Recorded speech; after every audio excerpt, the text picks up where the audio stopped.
June 12ஆம் தேதி அகமதாபாத்லேருந்து லண்டனுக்கு புறப்பட்ட ஏர் இந்தியா நிறுவனத்தினுடைய விமானம் வந்து விபத்துக்குள்ளானது நம்மளுக்கு தெரியும். அதில் கிட்டத்தட்ட 260க்கும் மேற்பட்ட மக்கள் இறந்து போயிருக்கிறாங்க அப்படின்றது ஒரு மிகப்பெரிய துயர சம்பவமாக பார்க்கப்படுது. இந்த விமானம் என்ன விமானம் அப்படின்னு பார்க்கும்போது வந்து போயிங் 787 ரகத்தை சார்ந்த ஒரு விமானம். இது வந்து 11 வருட பழமையான ஒரு விமானன்றது தெரியும். இப்போ தான் ரீசெண்டாக அதனுடைய பிளாக் பாக்ஸ் எல்லாம் வந்து கண்டுபிடிச்சிருக்கிறாங்க. அதனுடைய தகவல்கள்லாம் பின்னாடி வரும் அப்படின்னு நம்ம எதிர்பார்க்கலாம். இதுக்கு முன்னாடி வந்து இந்த விபத்து எப்படி நடந்துச்சு, எதன் மூலமாக நடந்திருக்கும் அப்படின்னு நிறைய பேர் பல அனாலிசிஸ்லாம் பண்ணியிருக்கிறாங்க. நிறைய ஏர்கிராஃப்டோடைய முன்னாள் கேப்டன்ஸாக இருக்கட்டும் சரி, இந்த ஏவியேஷன் டிபார்ட்மெண்ட்டில் உள்ளவங்களாக இருக்கட்டும் சரி, நிறைய பேர் வந்து பல தியரிஸை வந்து கொண்டு வந்து வைக்கிறாங்க அப்படின்னு நம்ம பார்க்க முடியுது. எதனால் நடந்திருக்கும், அதுவும் டேக் ஆஃப் ஆன ஒரு 40-50 நொடிகள் இல்லை 1 நிமிடத்திற்குள்ளாகவே அந்த விமானம் வந்து கீழே விழுந்து வெடித்து சிதறி இருக்குது. அப்படிங்கும்போது இது ரொம்ப சீரியஸான ஒரு விஷயமா வந்து உலக நாடுகள் முதற்கொண்டு எல்லாருமே பார்த்துக்கிட்டு இருக்காங்க அப்படின்னு நம்ம பார்க்க முடியும். ஸோ இதில் வந்து எப்படின்னா கேப்டன் ஸ்டீவ் அப்படின்னு ஒரு ஏவியேஷன் டிபார்ட்மெண்ட்டை சேர்ந்த ஒரு எக்ஸ்பர்ட் வந்து ஒரு தியரியை சொல்லியிருக்காரு. ஒரு விமானம் வந்து விபத்துக்குள்ளாகுது அப்படின்னா அதுக்கு பல காரணங்கள் இருக்கும். பேர்டு ஹிட்டுன்றது ரொம்ப முக்கியமான ஒரு காரணமாகவும் இருக்கும். அதனால தான் வந்து ஏவியேஷன் டிபார்ட்மெண்ட்டில் வந்து ஏர்போர்ட்டை சுற்றி வந்து ஒரு எப்படி சொல்கிறது, ஒரு மக்கள் நடமாட்டங்கள் அதிகம் இல்லாத ஒரு இடங்களாக இருக்கட்டும், அதே மாதிரி வந்து குப்பை மேடுகள் இருக்கக்கூடாது, அதே மாதிரி வந்து மாமிசங்கள் அதாவது மாமிசங்கள் வெட்டுறதோ மாமிச கடைகளோ அதை சுற்று வட்டாரத்தில் இருக்கக்கூடாது அப்படின்னு ஒரு முக்கியமான ஒரு சில விதிகளை வந்து சொல்லியிருக்கிறாங்க. அதில் வந்து இந்த குடியிருப்பு பகுதிகளும் வந்து இந்த அளவுக்கு இருக்கக்கூடாது, அதே மாதிரி வானுயர கட்டடங்களோ எதுவுமே இருக்கக்கூடாது அப்படின்னு பல தியரிஸ் பல சட்டங்களை வந்து இங்கே வச்சுருக்கிறாங்க அப்படின்னு நம்ம பார்க்க முடியும். அதில் வந்து இந்தியாவில் நிறையா ஃபாலோ பண்ணியிருக்காங்க அப்படின்னு தெரியாது. ஏன்னா ரொம்ப இடநெருக்கமான இடங்கள்லாம் கூட நிறைய ஏர்போர்ட்ஸ் இருக்கிறத நம்ம பார்க்க முடியுது. மும்பையிலலாம் அப்படி தான் இருக்குது. ஸோ பேக் டு ஸ்டீவன், அவர் என்ன சொல்கிறாருன்னா பேர்டு ஹிட்டுன்றது ஒரு முக்கியமான காரணம் இந்த விமான விபத்துகளில், மேஜராக விமான விபத்துகளில் பேர்டு ஹிட்டுன்றது ஒரு முக்கியமான இடத்த வகிக்குது அப்படின்னு சொல்கிறாங்க. ஏன்னா வந்து பேர்டு வந்து அந்த இன்ஜின்லேயே இதுலேயே வந்து போய் உள்ளே விழுந்துருச்சு அப்படின்னா அது வந்து இன்ஜினுடைய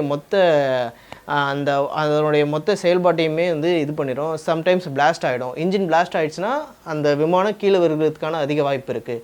ஆனால் வந்து இந்த கேஸில் அகமதாபாத் கேஸில் வந்து பேர்டு ஹிட் ஆனதுக்கான எந்த தடையும் பெருசாக இனிஷியலாகவே கண்டுபிடிக்கல. ஏன்னா ஃபஸ்ட்டு வந்து ஒரு விமானம் விபத்துக்குள்ளாகுதுன்னா பேர்டு ஹிட்டை தான் ஃபஸ்ட்டு பார்ப்பாங்க. ஏன்னா வந்து அந்த இடத்துல ஏதாவது வந்திருக்கா, இல்லை இன்ஜின் ஃபெயிலியர் ஆச்சா அப்படின்னு சொல்லிட்டு. ஸோ வந்து பேர்டு ஹிட் இல்லை அப்படிங்கும்போது இவர் ஒரு 3 தியரியை வைக்கிறாரு.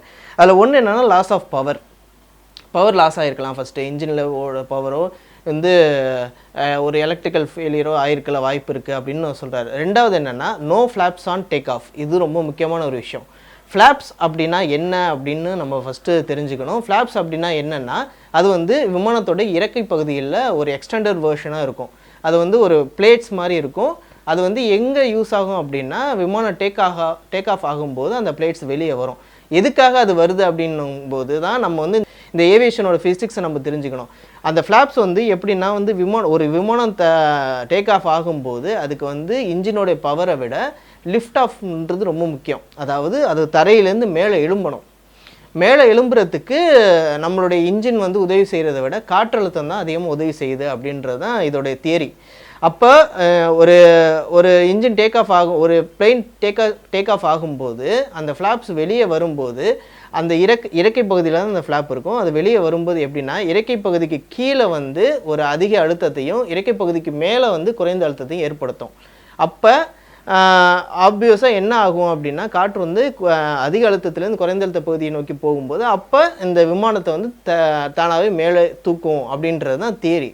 அதுதான் வந்து ஃபிசிக்ஸ் அதுதான் வந்து இப்போ வரைக்கும் விமானத்துடைய டேக் ஆஃபில் வந்து செயல்பட்டுக்கிட்டு இருக்குது. ஃப்ளாப்ஸ் வந்து வெளியில் வந்து விமானத்தை வந்து மேலே தூக்கும். அதே மாதிரி தரை இறங்கும் போதும் இந்த ஃப்ளாப்ஸ் வெளியே வரும். அதுவும் வந்து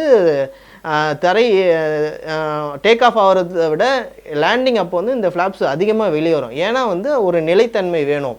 அது வெளியே வந்தால் தான் விமானங்கள் இப்படி அதாவது விமானத்தை நீங்கள் வந்து பார்த்துருப்பீங்க, நம்ம படத்தில் பார்க்குற மாதிரி இப்படி இறங்காது. அது வந்து இந்த மாதிரி தான் இறங்கும். இந்த மாதிரி இறங்குறதுக்கு தான் இந்த ஃப்ளாப்ஸ் வந்து ரொம்ப முக்கியமாக செயல்படுது. மூணாவது அவர் என்ன சொல்கிறாருன்னா ஃப்ளாப்ஸ் ரெட்ராக்டட் ப்ரீமெச்சூர்லி அப்படின்னு ஒன்று சொல்கிறார், ஒரு தியரி சொல்கிறார். அது என்ன அப்படின்னா இந்த ஃப்ளாப்ஸ் வந்து தரை ஏறத்துக்கு யூஸ் ஆகுதுன்னு நான் சொன்னேன். அதே மாதிரி அது வந்து ஒரு விமானம் டேக் ஆஃப் ஆகி அது வந்து ஒரு குறிப்பிட்ட பொசிஷனை அடைகிற வரைக்கும் அந்த ஃப்ளாப்ஸ் இருக்கும். குறிப்பிட்ட உயரத்தை அடைஞ்சோடனே அந்த ஃப்ளாப்ஸ் வந்து உள்ளே போயிடும். ஸோ வந்து இப்படி தான் வந்து இது செயல்படுது. இவர் என்ன சொல்கிறாருன்னா ப்ரீமெச்சூர்லி ரிட்ராக்டட் அப்படின்னா என்ன அர்த்தம் அப்படின்னா, இந்த ஃப்ளாப்ஸ் வந்து முன்னாடி இழுக்கப்பட்டிருக்கு. ஏன்னா வந்து கேப்டன் வந்து டேக் ஆஃப் ஆகும்போது கேப்டன் வந்து சொல்லியிருப்பார், நீங்கள் த்ரஸ்ட் கொடுங்க, இன்ஜினை வந்து இது பண்ணுங்க அப்படின்னு. ஏன்னா இன்ஜின் எல்லாமே எல்லா லிவர்ஸுமே வந்து அவங்களுடைய ரைட் சைடும் லெஃப்ட் சைடும் மட்டும்தான் இருக்கும். கேப்டனுக்கு ரைட் சைடும் இருக்கும், இல்லைனா வந்து கோ பைலட்டுக்கு ரைட் சைடில் இருக்கும், லெஃப்ட் சைடில் இருக்கும். இந்த மாதிரி தான் இருக்கும் அதிகமாக. ஸோ வந்து எல்லா லிவர்ஸும் அங்கே இருக்கும்போது இவர் வந்து கேப்டன் வந்து பவர் கொடுங்க அப்படின்னு சொல்லும்போது கோ பைலட் வந்து மிஸ்டேக்லி வந்து இந்த ஃப்ளாப்ஸை ரிட்ராக்ட் பண்ணுற கியரை வந்து பண்ணியிருப்பார். அதனால வந்து விமானம் வந்து தரை ஏறுறதுக்கு முன்னாடியே வந்து அந்த ஃப்ளாப்ஸ் இல்லாததுனால வந்து திருப்பி இறங்கியிருக்கும் அப்படின்ற ஒரு தியரியை சொல்கிறேன். இது மூணுமே தியரியாக தான் இருக்குது. பிளாக் பாக்ஸ் கிடச்சி அதில் என்ன உண்மை இருக்குது. ஏன்னா வந்து மேடே வந்து சொல்லியிருக்கிறாரு நம்ம கேப்டன் மேடே அப்படின்னா எங்கே சொல்லுவாங்க அப்படின்னா, இது வந்து விமானம் வந்து கட்டுப்பாட்டை இழந்து போய்கிட்டு இருக்கு, எங்களால் ஒன்றும் பண்ண முடியலங்கும்போது தான் மேடேன்ற ஒரு வேர்டு வரும். கண்டிப்பாக வந்து அங்கே ஏதோ ஒரு விஷயம் நடந்திருக்கு அப்படின்னு சொல்கிறாங்க. பிளாக் பாக்ஸ் கிடைச்சாதான் இந்த மர்மங்கள் எல்லாமே நம்மளுக்கு தெரியும். இது எல்லாமே தியரியஸாக இருக்கும்போது இந்த இந்த கேப்டன் ஸ்டீஃபன் என்ன சொல்கிறாரு அப்படின்னா, அந்த வீடியோவை வந்து முழுசாக அலசி ஆராய்ஞ்சதில் எனக்கு ஒரு விஷயம், ஒரு எவிடன்ஸ் கிடச்சிருக்கு. அதுதான் வந்து ரேட் அப்படின்னு சொல்கிறாரு. என்னடா எலி வெளில வந்துருச்சா அப்படின்னு கேட்கக்கூடாது. ரேட் அப்படின்னா ரேம் ஏர் டர்பைன்றது அது வந்து ஒரு விமானத்தில் உள்ள ஒரு அமைப்பு. அது எங்கே இருக்கும் அப்படின்னா விமானத்துடைய இறக்கை, அப்படி இல்லைன்னா ஃபியூஷலாஜின்னு சொல்லுவாங்க. அந்த வந்து பயணிகள் உட்கார்றாங்கல்ல, அந்த விமானத்துடைய மொத்த கன்ஸ்ட்ரக்ஷன் ஒரு இருக்கும்ல, அதுவும் இறக்கைகள் இல்லைன்னா அந்த விமானத்துடைய ஃபியூஷலாஜில் கீழே இருக்கும். ரைட் சைடில் லெஃப்ட் சைட்லையோ கீழே இருக்கும், இல்லைன்னா வந்து விமானத்தோட இறக்கை பகுதியில் அடியில் வச்சுருப்பாங்க. இது என்ன பேசிக்காக அப்படின்னா, இது வந்து நம்மளுடைய காற்றாலை பார்த்துருக்கீங்கள்ல, அதே மாதிரி தான். ஒரு 2 இறக்கைகளோட கூடிய ஒரு காற்றாலை மாதிரி தான். அது சுற்றுனுச்சுன்னா அதுலேருந்து எலக்ட்ரிக்கல் கரண்ட் வந்து ஜென்ரேட் ஆகும். இதுதான் வந்து பேசிக் ஒரு அமைப்பு, ரொம்ப சிம்பிளான ஒரு அமைப்பு தான். இது எப்படி வந்து இதுதான் வந்து விமானத்தை காப்பாற்றுற ஒரு அமைப்பு அப்படின்னு சொல்கிறாங்க. இது எப்படி விமானத்தை காப்பாற்றுது அப்படின்னா, இந்த ரேட் அப்படின்றது உள்ளே தான் இருக்கும். வெளியில் வர்றதுக்கு 3 முக்கியமான ரீசன்ஸ் இருக்குது. ஒன்று வந்து எலக்ட்ரிக்கல் ஃபெயிலியர். விமானத்தில் மொத்த எலக்ட்ரிக்கலும் ஃபெயிலியர் ஆயிடுச்சு அப்படின்னா இது வந்து தானாக வெளியே வரும். 2வது ஹைட்ராலிக் ஃபெயிலியர். ஹைட்ராலிக்ஸ் தான் வந்து பிளைனுடைய மொத்த அமைப்பையும் வந்து நிறைய இடங்களில் கண்ட்ரோல் பண்ணுறது. ரெக்கைகள்லேருந்து இந்த ஃப்ளாப்ஸை வந்து ரிட்ராக்ட் பண்ணுறதும் சரி, திசை மாற்றுறதுக்கான வால் பகுதியில் இருக்கிற பகுதிகளும் சரி, லேண்டிங் கியராக இருக்கிறதும் சரி, எல்லா இடங்கள்லையும் வந்து ஹைட்ராலிக்ஸ் வந்து ரொம்ப முக்கியமான ஒரு பகுதியை, ஒரு முக்கியமான ஒரு அங்கத்தை வகிக்குது. அப்போ ஹைட்ராலிக் ஃபெயிலியர் அப்படின்னாலும் இந்த ரேட் வெளியில் வரும். 3வது டுவல் இன்ஜின் ஃபெயிலியர். 2 இன்ஜினும் ஃபெயிலியர் ஆயிடுச்சு, விமானத்தில் வந்து 2மே ஃபெயிலியர் ஆயிடுச்சு. ஏதாவது ஒன்று இருந்தால் கூட தரையிறங்கிறதுக்கு ஈஸியாக இருக்கும். இல்லை 2மே ஃபெயிலியர் ஆயிடுச்சு அப்படிங்கும்போது இந்த ரேட் வந்து வெளியில் வர்றதுக்கு வாய்ப்பு இருக்குது. ஸோ இது வெளியில் வந்து என்ன பண்ணும் அப்படின்னா, வெளியில் வந்து விமானம் போகிற வேகத்துக்கு வெளியில் வரும்போது அந்த ஃபேன், ரேட்டில் உள்ள ஃபேன் வந்து சுற்றி அந்த டர்பைனில் வந்து எலக்ட்ரிக்கல் ஜென்ரேட் ஆகி அதன் மூலமாக வந்து காக்பிட்டில் வந்து கேப்டன்ஸ் வந்து விமானத்தை ஹேண்டில் பண்ணுறதுக்கு, அதாவது தரையிறக்கிறதுக்கு மட்டுமே வந்து இதை யூஸ் பண்ணுவாங்க. வேறு ஒன்றுமே பண்ண முடியாது அதை வச்சு. அது மூலமாக கொஞ்சம் எலக்ட்ரிக்கல் பவர் கொடுக்கும். எலக்ட்ரிக்கல் பவரை வச்சு இவங்க வந்து மற்ற கண்ட்ரோல்ஸை கனெக்ட் பண்ணி இங்கே கீழே வந்து ஏடிசியாக இருக்கட்டும், அதாவது ஏர்போர்ட் அத்தாரிட்டிஸை வந்து கனெக்ட் பண்ணி இந்த மாதிரி ஆயிடுச்சு என்ன பண்ணலாம் அப்படின்ற ஒரு கம்யூனிகேஷனாக இருக்கட்டும், மற்ற வந்து ஒரு லேண்டிங் ஏரியோ இல்லை வந்து விமானத்தை வந்து திசை மாற்றுறதுக்கோ எதுக்காக ஒன்றுத்துக்கு யூஸ் பண்ணுறதுக்காக இந்த பவரை வந்து அது கொடுக்கும். இதுதான் அதனுடைய பேசிக் ஒர்க்கு.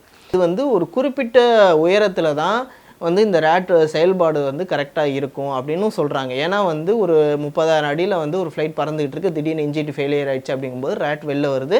அப்போ வந்து எலக்ட்ரிக்கல் பவர் கொடுத்து அதை வந்து கரெக்டாக வந்து அதை வந்து தரையிறங்கிறதுக்கு யூஸ் பண்ணலாம். இப்போ இந்த நம்மளுடைய கேஸில் இந்த அகமதாபாத் ஏர்ப்ளைன் கேஸில் இந்த விமானம் வந்து தரை ஏறிய கொஞ்ச நேரத்தில் ஒரு 30-40 செகண்ட்லேயே வந்து விழுந்துருச்சு. அது ரேட் வெளில வந்துமே எந்த ஒரு விஷயத்தையும் பண்ணியிருக்க வாய்ப்பு இல்லை அப்படின்னும் ஒரு தியரிக்கு இவர் வர்றாரு. விரைவில் வந்து இந்த விமானத்துக்கான விபத்துக்குள்ளான காரணம் என்ன அப்படின்னு விரைவில் வந்து நம்மளுடைய அரசாங்கம் வந்து கண்டுபிடிச்சி அதுக்குடைய தீர்வை வந்து என்னன்னு கண்டிப்பாக செய்வாங்க அப்படின்ற ஒரு நம்பிக்கை நம்மளுக்கு இருக்குது. இந்த விமான விபத்து குறித்து நடக்கிற விஷயங்களை நம்ம தொடர்ந்து பேசுவோம். சப்ஸ்கிரைப் பண்ணுங்கள், லைக் பண்ணுங்கள், ஷேர் பண்ணுங்கள். இந்த வீடியோ உங்களுக்கு பிடிச்சிருந்துச்சுன்னா இந்த வீடியோவுடைய உங்களுடைய கருத்தையும் வந்து கமெண்ட் பண்ணுங்கள். நன்றி.